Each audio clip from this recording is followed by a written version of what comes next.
ভারত ভেঙে যাচ্ছে। শুনতে অবিশ্বাস্য লাগলেও বিজ্ঞানীরা বলছেন ঠিক এমনটাই হতে চলেছে। ভারতীয় টেকটনিক প্লেট দুটুকরো হয়ে যাচ্ছে, আর এতে 6টি রাজ্য একেবারে নিশ্চিহ্ন হয়ে যেতে পারে। তবে কি সত্যিই এমন ভয়ঙ্কর কিছু ঘটতে চলেছে? ভূতাত্ত্বিকরা কি বলছেন? ভারতীয় মানচিত্র কি তাহলে বদলে যাবে? সত্যি সত্যি কি নিশ্চিহ্ন হয়ে যাবে 6 রাজ্য? প্রিয় দর্শক, এবার ভয়ঙ্কর তথ্য প্রকাশ্যে উঠে এলো, তাও কিনা ভারতকে নিয়ে। জানলে অবাক হবেন, ভারত নাকি দুভাগে ভাগ হয়ে যাচ্ছে। হ্যাঁ, এমনই চাঞ্চল্যকর দাবি করা হয়েছে বিজ্ঞানী মহলের তরফে। ভূতাত্ত্বিকরা জানাচ্ছেন, ভারতীয় টেকটনিক প্লেট ভেঙে দুটুকরো হয়ে যাচ্ছে। এর ফলে ভারত ভেঙে দুটুকরো হয়ে যেতে পারে। স্বাভাবিকভাবেই এহেন খবরে তীব্র চাঞ্চল্য ছড়িয়ে পড়েছে সর্বত্র। আরও বিশদে জানতে চোখ রাখুন আজকের এই আর্টিকেলটির ওপর। ভূতাত্ত্বিক গবেষণা অনুসারে ভারতীয় উপদ্বীপের মাঝখানটি দুটি টুকরো হয়ে যেতে পারে, যেমন একটি কেক কাটা হয়, আর এটা ঘটছে তিব্বতের নিচ থেকে। গবেষণায় উঠে এসেছে যে ভারত যে মাটির টুকরো দিয়ে তৈরি তা ওপরের ইউরেশিয়ার টুকরোগুলির সঙ্গে সংঘর্ষ করছে। এই সংঘর্ষের কারণ হিমালয় আরও উঁচু হচ্ছে। প্রকৃতপক্ষে ভারতীয় উপমহাদেশ ইউরেশিয়া ভূখণ্ডের মাঝখানে টেথিস সাগরের সঙ্গে একটি পৃথক মহাদেশ ছিল। গবেষকরা আবিষ্কার করেছেন, হিমালয়ের নিচে তিব্বত দুই টুকরো হয়ে যাচ্ছে। মহাদেশীয় পাতের টুকরোগুলো ধীরে ধীরে বিচ্ছিন্ন হয়ে পড়ছে। গবেষণা অনুসারে বিশ্বের সর্বোচ্চ পর্বতের নিচে ভূতত্ত্ব আগের ধারণার চেয়ে আরও জটিল হতে পারে। ভারত ও ইউরেশিয়ান টেকটনিক প্লেট একে অপরের সঙ্গে ধাক্কা খাচ্ছে, যার ফলে ওপরে উঠছে হিমালয়।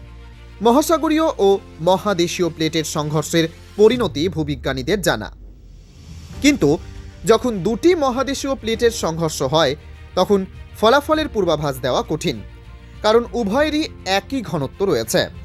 যখন মহাসাগরীয় প্লেটটি ঘন হয়, তখন এটি সাবডাকশন নামক একটি প্রক্রিয়া দ্বারা হালকা মহাদেশীয় প্লেটের নিচে স্লাইড হয়। কিছু ভূতাত্ত্বিক বিশ্বাস করেন যে প্লেটটি আন্ডার প্লেটিং নামক একটি প্রক্রিয়ায় ইউরেশিয়ার প্লেটের নিচে পিছলে যেতে পারে, যেখানে একটি মহাদেশীয় প্লেট ম্যান্টলের গভীরে ডুব না দিয়ে অন্যটির নিচে স্লাইড করে। 2023 সালের চীনের ওসেন বিশ্ববিদ্যালয়ের বিজ্ঞানীরা ভারতীয় টেকটনিক প্লেটের উত্তরাংশ নিয়ে গবেষণা করেছিলেন। তখনই তারা ভারতীয় টেকটনিক প্লেটের বিচিত্র আচরণ লক্ষ্য করেন। তারা লক্ষ্য করেন ভারতীয় প্লেট ইউরেশিয়ান প্লেটের নিচে ঢুকে যাচ্ছে, যেমনটা কোনো কাগজের ওপর থেকে তার ল্যামিনেশন তুলে নেওয়া হতে দেখা যায়। কমপক্ষে 160 লক্ষ বছর আগে গোলমালের শুরু। ভারতীয় টেকটনিক প্লেটের সঙ্গে সংঘর্ষ হয় ইউরেশিয়ান প্লেটের। ভারতীয় টেকটনিক প্লেটের একাংশ ইউরেশিয়ান প্লেটের নিচে ঢুকে যায়।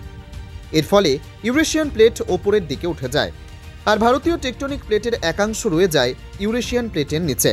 বিজ্ঞানীরা বলছেন, ভারতীয় টেকটনিক প্লেটের কিছুটা অংশ হয়তো ভাঁজ পড়ে গিয়েছে কিংবা কুঁচকে গিয়েছে। অন্যরা অবশ্য বিশ্বাস করেন যে ভারতীয় প্লেটের ভেতরের অংশগুলি বেঁকে যাচ্ছে এবং ওপরের অংশগুলি তিব্বতের বিশাল অংশে বশীভূত হচ্ছে। নতুন গবেষণা অনুসারে ভারতীয় প্লেট সাবডাক্টিং করছে, তবে এটি করার সময় এটি বেঁকে যায় এবং ফেটে যায়। এর ওপরের অর্ধেক টিনের ক্যানের ঢাকনার মতো ছড়িয়ে রয়েছে। এর ওপরের অর্ধেক টিনের ক্যানের ঢাকনার মতো ছাড়িয়ে যাচ্ছে। যদি এরকম পরিস্থিতি চলতে থাকে, তাহলে ভারতের মানচিত্র থেকে এমন বহু জায়গা আছে যা কিনা মুছে যেতে পারে বলে আশঙ্কা করছে বিজ্ঞানীরা। মুছে যেতে পারে ভারতের এই রাজ্যগুলি। বিজ্ঞানীরা বলছেন, লাদাখ, হিমাচল প্রদেশ, উত্তরাখণ্ড, সিকিম, অরুণাচল প্রদেশ ও উত্তরপ্রদেশের একাংশ ভারতের ম্যাপ থেকে মুছে যেতে পারে। এই প্রক্রিয়ার আরম্ভ হয়ে গিয়েছে। প্রিয় দর্শক, অজানার দেশের আজকের পর্বের আলোচনা আপনারা শুনলেন।